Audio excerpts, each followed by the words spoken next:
Jadi bayangin ya, dunia udah kayak abis dimainin bocah 5 tahun yang nemu tombol chaos mode. Inggris kena virus rage. Bukan rage yang bikin marah di kolom komentar, tapi rage beneran. Gara-gara eksperimen pakai simpanse. Hasilnya, manusia berubah jadi zombie. Dan simpansenya mungkin nyesel ikut riset.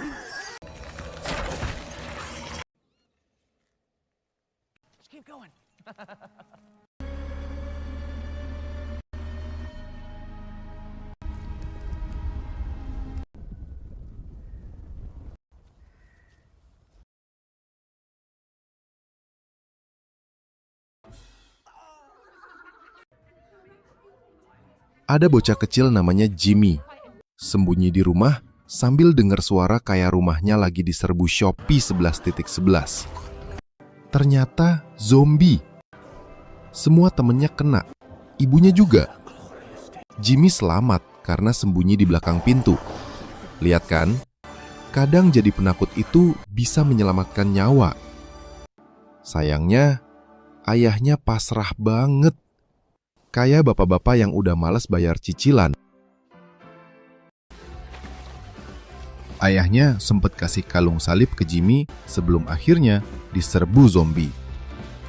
Jimmy kabur ke ruang bawah tanah, nangis-nangis sambil mikir, gimana kalau ini cuma mimpi panjang habis makan nasi uduk basi? Tapi ya enggak, dunia beneran tamat. Dari situ kita tahu, kalau hidupmu lagi rumit, minimal belum serumit bocah ini. Lompat 28 tahun kemudian. Manusia tersisa tinggal dikit, ngumpet di pulau kecil namanya Holy Island. Namanya aja Holy, tapi isinya penuh trauma.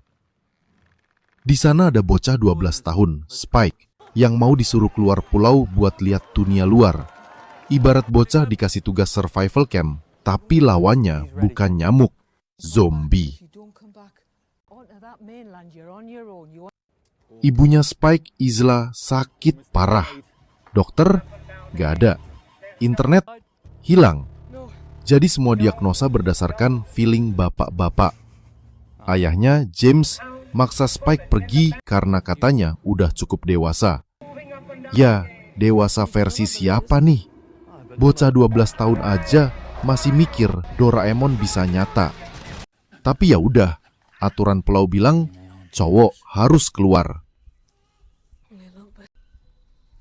Sebelum berangkat, kakeknya kasih busur panah. Klasik. Simbol, kamu siap dewasa, cucuku. Warga pulau ngasih semangat kayak anak mau ujian nasional. Cuma bedanya, yang ini kalau gagal, nggak bisa remedial. Mereka buka gerbang waktu laut surut.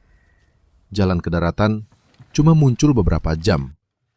Timing salah dikit, ia tenggelam. Dramanya level maksimal.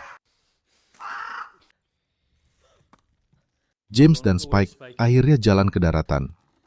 Spike bengong lihat luasnya hutan. Dalam hatinya, wah, ini beneran dunia luar atau cuma DLC game Minecraft? Di situ, James nunjuk zombie gendut yang merangkak pelan. Katanya, zombie ini makan cacing.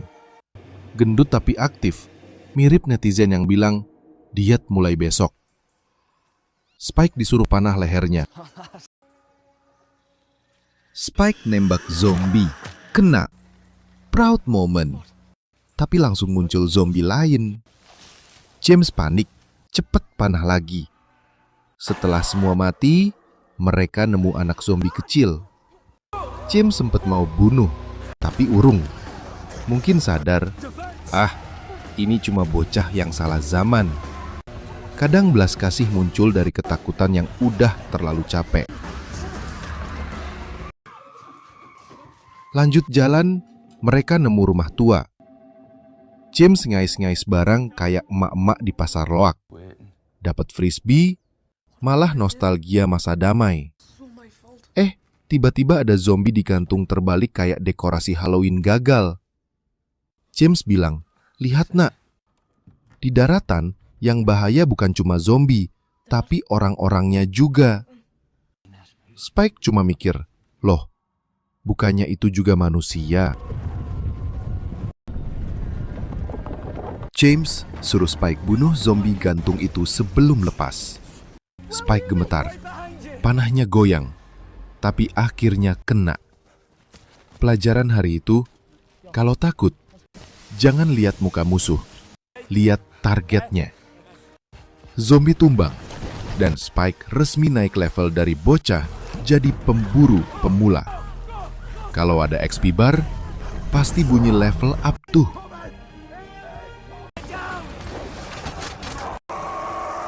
Mereka nemu rusa mati dicabik. James langsung waspada. Katanya, cuma zombie alpha yang kayak gini. Zombie paling cepat, paling kuat, dan paling males mikir. Pokoknya tipikal bos akhir versi manusia gagal. Mereka kabur, tapi tentu aja zombie alpha muncul ngajak lari-larian. Kayak lomba maraton, cuma hadiahnya hidup. James dan Spike masuk rumah. Zombie ngetok dari luar. Mereka sembunyi di loteng. James bilang, tunggu laut surut buat pulang. Spike minta maaf karena belum jago. James jawab, udah, yang penting kita masih hidup. Kadang, itu aja udah prestasi besar di dunia yang isinya mayat hidup dan bapak-bapak penuh trauma. Spike lihat asap di kejauhan. James bilang, jangan peduliin.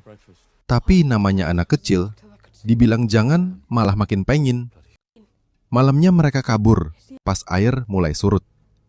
Tapi zombie alpha tiba-tiba muncul di belakang.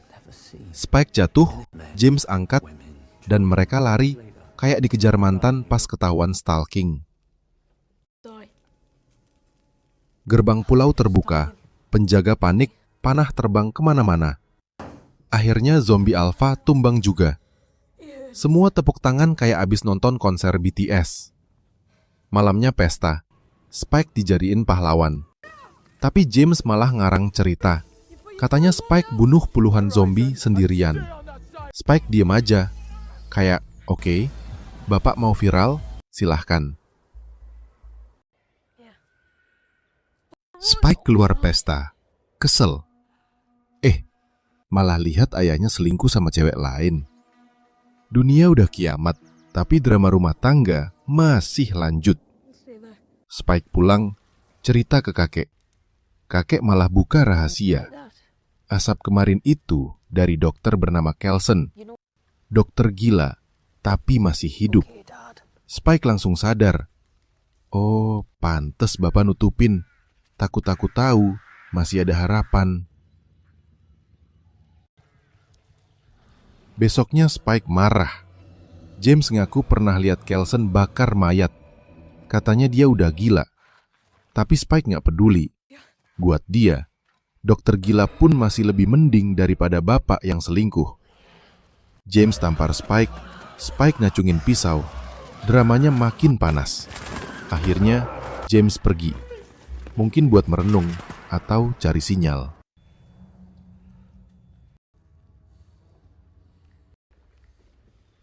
Spike bakar gudang biar penjaga sibuk, lalu kabur bawa ibunya ke daratan. Rencana bocah umur 12 tahun, tapi levelnya udah kayak pencuri profesional. Islam masih linglung, tapi percaya anaknya. Mereka nginep di bangunan tua.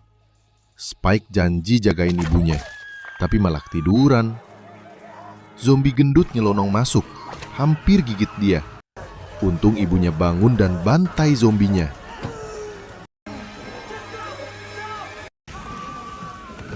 Besok paginya Spike kaget lihat mayat zombie. Ibunya bilang gak inget apa-apa.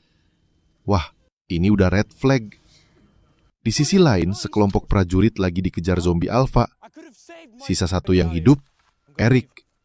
Dia kabur ke bunker, tapi tetap dikejar. Dunia ini kayak lomba bertahan hidup. Cuma penontonnya udah pada mati. Spike dan ibunya jalan lagi. Isla mulai mimisan, Spike panik. Mereka masuk SPBU tua, disergap zombie. Dari atas, Eric muncul dan tembak gas. Meledak semua. Ledakan itu nggak keren kayak film Marvel, tapi cukup buat mereka selamat. Eric kenalin diri, katanya tentara Swedia. Spike langsung ajak gabung tim. Networking bro, penting dimanapun.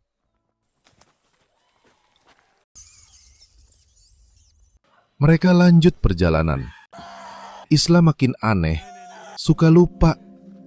Eric tanya, ibumu kenapa? Spike jawab, sakit kepala, lupa, kadang ngaco. Eric cuma diem, mungkin mikir, ini gejala love life saya juga. Mereka dengar suara aneh dari gerbong, ternyata zombie hamil. Isla malah bantuin lahiran. Bayinya sehat, zombinya ngamuk. Eric panik. Udah bu, jangan multitasking di kiamat. Eric nembak zombinya, tapi langsung ditarik zombie alpha dan kepalanya dijadiin oleh-oleh. Spike kabur sama ibunya. Tiba-tiba muncul pria merah kayak versi murah Hellboy. Ternyata itu Dr. Kelsen. Dia ngecat badannya pakai yodium biar zombie ilfil. Kalau ini nggak gila, aku nggak tahu apa. Tapi ya minimal efektif. Kelsen bawa mereka ke tempatnya. Penuh tulang manusia disusun jadi tiang-tiang estetik.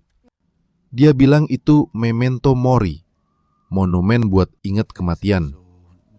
Sumpah, kalau ini dipost di Pinterest, pasti estetik banget. Dia bilang semua manusia bakal mati. Yang penting kita sempat sayang dulu sebelum mati.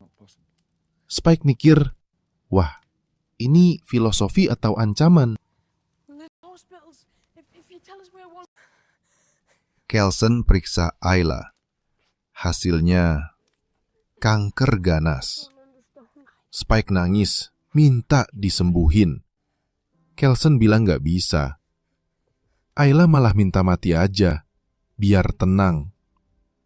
Kelsen suntik racun, Spike nangis sambil dipegangin.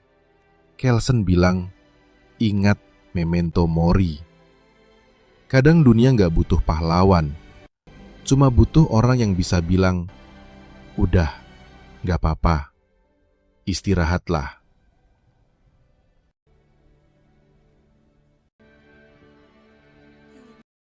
Mayat Ayla dibakar. Tengkoraknya dikasih ke Spike buat ditaruh di puncak monumen. Spike taruh di tempat paling tinggi, biar ibunya bisa lihat matahari tiap hari. Puisi banget, padahal dia cuma anak kecil yang kehabisan air mata. Belum sempat move on, zombie alpha datang lagi, dan Kelsen langsung kena serang.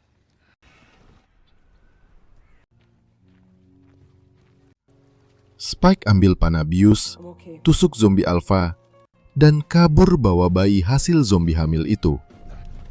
Dia taruh bayi di gerbang pulau, kasih surat. Namanya Isla.